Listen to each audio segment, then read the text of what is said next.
ಸಾಂಖ್ಯಯೋಗ 2 ಅಥ ದ್ವಿತೀಯೋಧ್ಯಾಯ ಶ್ರೀ ಭಗವದ್ಗೀತೆ ತಮುವಾಚ ಋಷಿಕೇಶ ಪ್ರಹಸನ್ನಿವ ಭಾರತ ಸೆನೆಯುಲಭಯೋರ್ಮಧ್ಯೆ ವಿಷೀದಂತಮಿದಂ ವಚ ಓ ಧೃತರಾಷ್ಟ್ರ ಮಹಾರಾಜ. ಎರಡು ಸೇನೆಗಳ ಮಧ್ಯದಲ್ಲಿ ವಿಷಾದಿಸುತ್ತಿರುವ ಆ ಅರ್ಜುನನನ್ನು ನೋಡಿದ ಶ್ರೀಕೃಷ್ಣನು ನಗುತ್ತಾ ಇದ್ದಂತೆ ಈ ಕೆಳಗಿನ ವಾಕ್ಯಗಳನ್ನು ಉಚ್ಚಾರಿಸಿದ್ದಾರೆ. ಶ್ರೀ ಭಗವಾನುವಾಚ ಅಶೋಚಾನನುಶೋಚಸ್ತ್ವಂ ಪ್ರಜ್ಞಾವಾದಾಂಶ್ಚ ಭಾಷಸೆ ಗತಾಸುನಗತಾಸುಂಶ್ಚ ನಾನು ಶೋಚಂತಿ ಪಂಡಿತ. ಶ್ರೀ ಕೃಷ್ಣ ಭಗವಾನನು ಹೇಳಿದನು, ಓ ಅರ್ಜುನ, ನೀನು ಶೋಚಿಸುವವರನ್ನು ಕುರಿತು ಶೋಚಿಸುತ್ತಿರುವೆ. ಮತ್ತಿತರ ಬುದ್ಧಿವಾದಗಳಿಂದ ಕೂಡಿದ ವಾಕ್ಯಗಳನ್ನು ಹೇಳುತ್ತಿದ್ದೀಯಾ? ತಜ್ಞರಾದವರು ಮೃತರಾದವರ ಬಗ್ಗೆ ಅಥವಾ ಜೀವಿಸುವವರ ಬಗ್ಗೆ ಕಡು ದುಃಖಿಸುತ್ತಾರೇನು?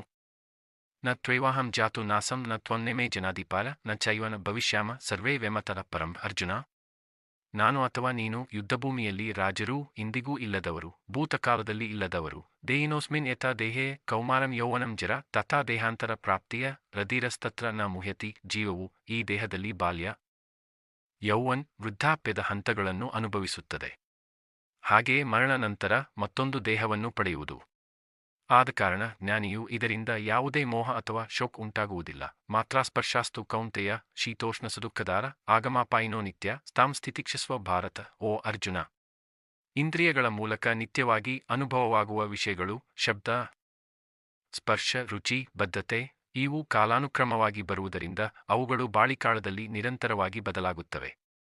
ಆದ್ದರಿಂದ ಅವನ್ನು ಧೈರ್ಯದಿಂದ ಸುಸ್ಥಿರವಾಗಿ ಅನುಭವಿಸು. ಎಂ ಹೀನ ವ್ಯತೆಂತ್ಯತೆ ಪುರುಷಂ ಪುರುಷರ್ಷಭ ಸಮದುಃಖಸಂ ಧೀರನ್ ಸೋ ಮೃತತ್ವಾಯ ಕಲ್ಪತೆ. ಅರ್ಜುನ, ಯಾರಾದರೂ ಈ ಶಬ್ದ, ಸ್ಪರ್ಶ, ಇತರ ಲಕ್ಷಣಗಳಿಂದ ತಮ್ಮನ್ನು ಕಳಪೆ ಮಾಡುವುದಿಲ್ಲ.